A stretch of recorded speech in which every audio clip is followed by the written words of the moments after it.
ఏమండోయ్, ఈ మధ్యకాలంలో చాలామంది రాత్రిపూట నిద్ర పట్టక నానా అవస్థలు పడుతున్నారండి. పైగా అనేక రకాల మందులు వాడినా ఉపయోగం లేదు అంటున్నారు. కానీ ఎండాకాలం బయట ఎంత ఎండ ఉన్నా మన ఇంటి చుట్టూ పచ్చని ప్రకృతి ఉండి దానికి తోడు చల్లటి గాలి వీస్తుందనుకోండి, ఎవరికి రాదండి నిద్ర. ఎవరైనా సరే ఆదమరిచి హాయిగా నిద్రపోతారు. మీరే చూడండి, మా రాముడు భీముడు ఎలా నిద్రపోతున్నారు. మా రాముడైతే కునికిపాట్లు పడుతున్నాడండి, కళ్ళు మూతలు పడిపోతున్నాయి. మా భీముడైతే పైన కుంభకర్ణుళ్లాగా ఆదమరిచి గుర్రు పెట్టి మరీ నిద్రపోతున్నాడండి. కాబట్టి మన ఇంటి చుట్టూ పచ్చని ప్రకృతి తప్పనిసరిగా ఉండేలా చూసుకోవాలన్నమాట. ఇకపోతే ఈ వీడియోలో మరి మా మొక్కలకి ఏసీ ఎలా చేయించామో మీకు చూపిస్తానండి. కానీ ఏసీ చేయించే ముందు తప్పనిసరిగా గార్డెన్ని క్లీన్ చేయించుకోవాలండి. మరి మేము గార్డెన్ ఎలా క్లీన్ చేసుకున్నాము, మొక్కలకి ఏ విధంగా ఏసీ చేసామో చూసే. మా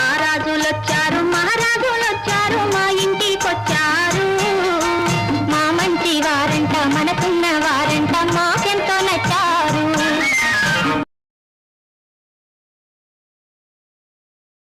ఏమండోయ్, వేసవికాలం వచ్చిందంటే ఎవరి గార్డెన్ అయినా ఇలా తయారైపోతుందండి.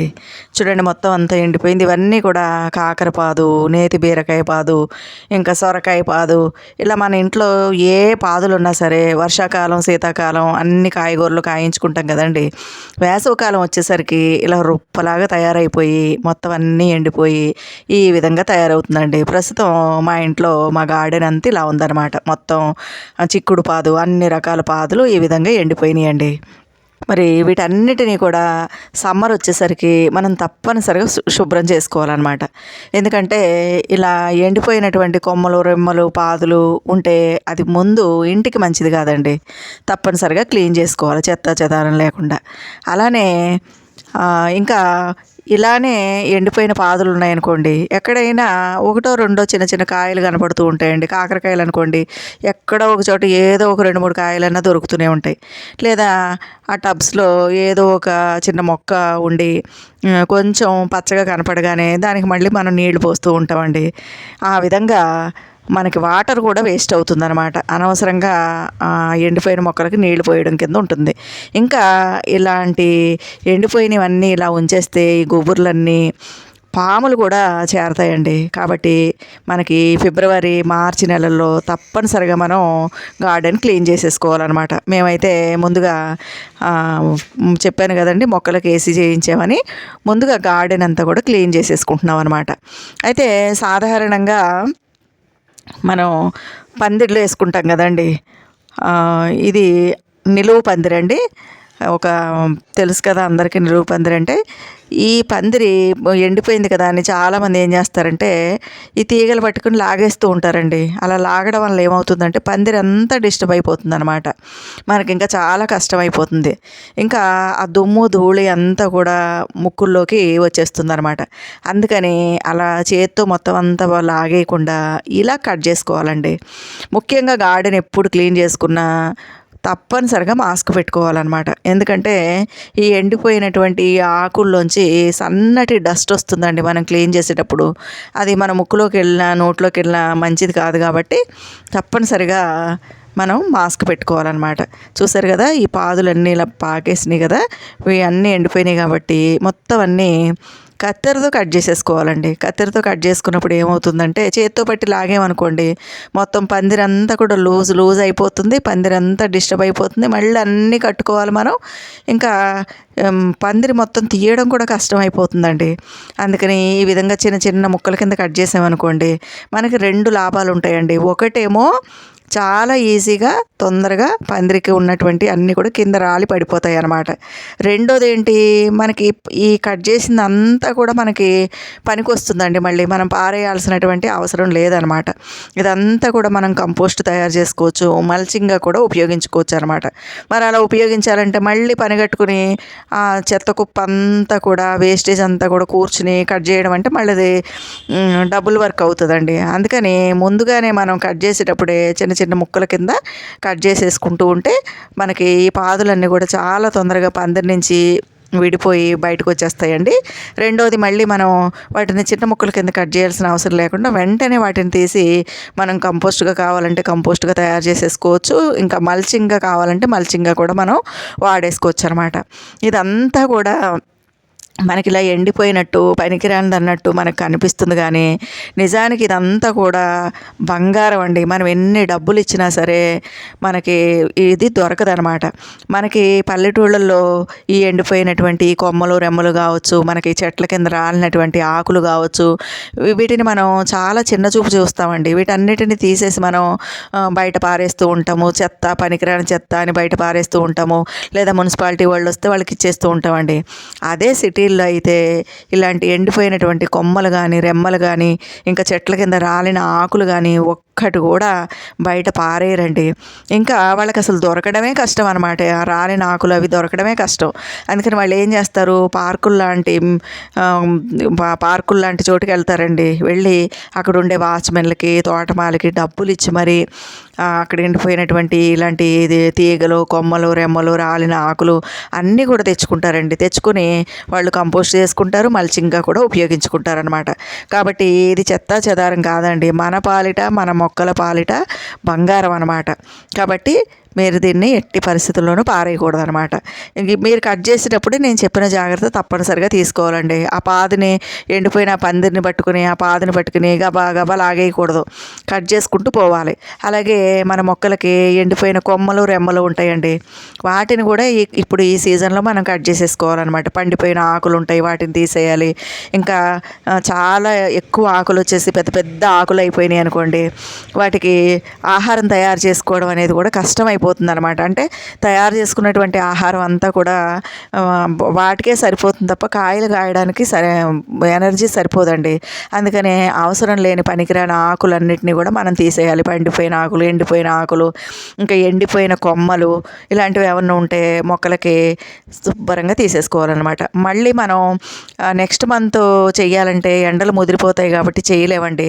ఫిబ్రవరి నెలలో అన్నా చేసుకోవాలి, లేదా మార్చిలోనన్నా మొదటి 2 వారాల్లోనే తప్పనిసరిగా గార్డెన్ అంతా కూడా క్లీన్ చేసేసుకోవాలన్నమాట. ఇదంతా కూడా ఏది పారేయాల్సిన అవసరం లేకుండా ఒక కంపోస్ట్ బిన్ పెట్టుకుని చక్కగా మనం కంపోస్ట్ తయారు చేసేసుకోవాలండి. మల్చింగ్ అవసరమైనంత మల్చింగ్ ఉపయోగించుకోవాలి. తర్వాత మట్టి అంతా కూడా చాలా గట్టిగా, ఎండిపోయిన మొక్కలు ఉన్నా సరే తీసేయాలి. ఇంకేమైనా పనికిరాని మొక్కలు, ఇంకా కాయడం ఆగిపోయిందన్న మొక్కలు కూడా తీసేసి మట్టి అంతా కూడా ఇలా లూజ్ చేసుకోవాలండి ఒకసారి. ఎందుకంటే ఇప్పుడు ఒక్కసారి మనం చేసుకున్నామంటే మళ్ళీ వీటిని మనం జూన్ నెల వరకు మనం ముట్టుకోమండి. అందుకని మొత్తం కుండీలన్నింటిలో ఉన్న మట్టి అంతా కూడా ఇలా లూజ్ చేసుకోవాలి. ఇది నేను ఇలా ప్రతి కుండీలోని ఇలా ప్లాస్టిక్ డబ్బాలు, ప్లాస్టిక్ బాటిల్స్ ఇలా పెట్టుకుంటారండి. చూడండి, ఆ మట్టి చూసారా ఎంత నల్లగా ఉందో, అది కంపోస్ట్ అయిపోయింది అనమాట. అది ఏంటనుకుంటున్నారు, మన ఇంట్లో రోజు వేస్టేజ్ ఉంటుంది కదండి, కిచెన్ వేస్టేజ్, కూరగాయలు, చెత్త, కూరగాయల తొక్కలు, పండ్ల తొక్కలు ఇలాంటివి అవన్నీ కూడా ఇందులో వేసేస్తానమాట. ఈ ఖాళీ డబ్బాలో వేసేసి ఇప్పుడు మట్టి చల్లేస్తానండి. అదంతా కూడా ఒక నెల రోజులు అయ్యేసరికి నల్లటి కంపోస్ట్ తయారైపోతుంది. అది ఇంతకుముందు నేను ఆ డబ్బా బోర్లించే చూడండి, అందులో అలాగా మనం మొక్క మొదట్లో బోర్లించేసేవంటే అదే మొక్కకి చాలా బలం వస్తుందండి. మనం ఎలాంటి మందులు కూడా ఎరువులు కూడా మనం ఇవ్వాల్సినటువంటి అవసరం ఉండదన్నమాట.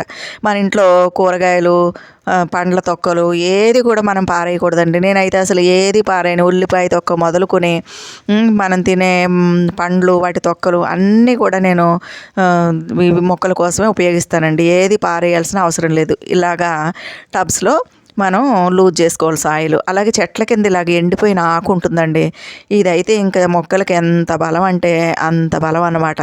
చెప్పలేనంత బలాన్ని ఇస్తుందండి. కాబట్టి ఈ ఎండిపోయినటువంటి ఆకునంతటిని కూడా మనం దగ్గరికి పోగు చేసుకుని చక్కగా ఇప్పుడు మనం లూజ్ చేసుకున్నాం కదండి కుండీలు, ఈ కుండీలన్నిట్లోనూ కూడా ఈ ఎండిపోయిన ఆకుతోటి మనం నింపేసుకోవాలండి. ఎందుకంటే ఇదే నేను ఏసీ చేయించడం అన్నాను చూడండి, ఏసీ చేయించడం అంటే ఇదేనమాట. అండ్ ఎందుకు ఇలా ఎండాకులతోటి, లేదా ఇందాక మనం తీసేసినటువంటి ఆ పాదులు కట్ చేసి వాటితోనైనా సరే ప్రతి కుండీని ఈ విధంగా నింపేయాలండి. ఎందుకంటే మనం ఆర్గానిక్ పద్ధతిలో మట్టిని తయారు చేసుకుని పంటలు పండిస్తున్నాం కదండి. అందుకని దీంట్లో ఉండేటటువంటి మంచి బ్యాక్టీరియా, సూక్ష్మజీవులు, ఇంకా ఎర్త్వామ్స్ ఉంటాయి, ఇవన్నీ కూడా ఎండకి చనిపోతాయి అన్నమాట. అందుకని ఎండ బారి నుంచి వాటిని మనం మనం కాపాడుకోవాలి. అవి మనకి పైకి కనపడవు కానీ లోపల ఉంటాయండి. అందుకోసం ఇలా నింపేయాలన్నమాట. ఈ విధంగా ప్రతి కుండీలోనూ ఆకులతోటి మనం ఈ విధంగా మట్టి కప్పేయాలండి. అలా కప్పేయడం వల్ల ఏమవుతుందంటే వేసవి కాలంలో మనం ఎన్ని నీళ్లు పోసినా సరిపోవండి.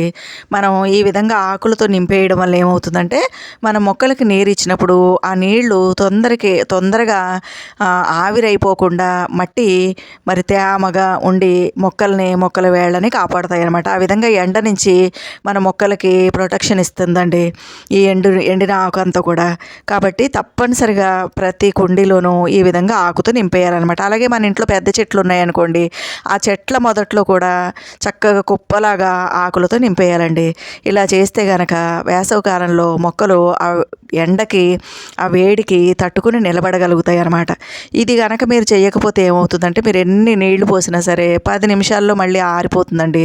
ఆరిపోయి మొక్కలు తొందరగా చనిపోతాయి అన్నమాట. ఇలా చేయడం వల్ల ఏమవుతుందంటే ఉదయం పోసిన నీళ్లు సాయంత్రం పోసిన నీళ్లు మర్నాటి వరకు ఎంత వేడున్నా ఎంత ఎండున్నా సరే మొక్క పచ్చగా కళకళలాడుతూ ఉంటుంది. ఆ భూమి కూడా తేమగా ఉండి మరి మొక్కకి చల్లదనాన్ని ఇవ్వడం మాత్రమే కాకుండా ఆరోగ్యంగా ఉండేలా చేస్తుందండి. మరి ఇదేనండి మొక్కలకి ఏసీ చేయించడం అంటే. తప్పనిసరిగా ఇది నిజంగానే ఏసీతో సమానం అండి. మీరు ఒక కుండీకి ఇలా చేసి చూడండి, ఇంకో కుండీకి చేయకుండా వేసవికాలం చూసుకోండి. 2 మొక్కల్లో ఏది ఆరోగ్యంగా ఉంది, ఏది ఎలా ఉందనేది మీకే అర్థమవుతుందండి.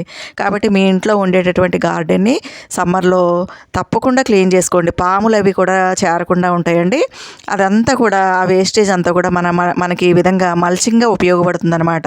ఈ విధంగా మీరు కూడా మొక్కలకి ఏసీ చేసుకోండి. ఇలా ఆకులతో నింపేసిన తర్వాత చక్కగా ఒకసారి పైన నీళ్లు పోసేస్తే గాలికి ఇవి ఎగరకుండా ఉంటాయి. ఇంక ఇదంతా కుళ్ళిపోయి మంచి ఎరువు అయిపోతుందండి. ప్రతిరోజు మనం నీళ్లు పోస్తూ ఉంటాం కదండి, అది మెల్లమెల్లగా కుళ్ళడం మొదలు పెడుతుంది అనమాట. కుళ్ళిపోయి చక్కగా మనకి జూన్ నెల వచ్చేసరికి మంచి బలమైన కంపోస్ట్ తయారైపోతుంది అనమాట.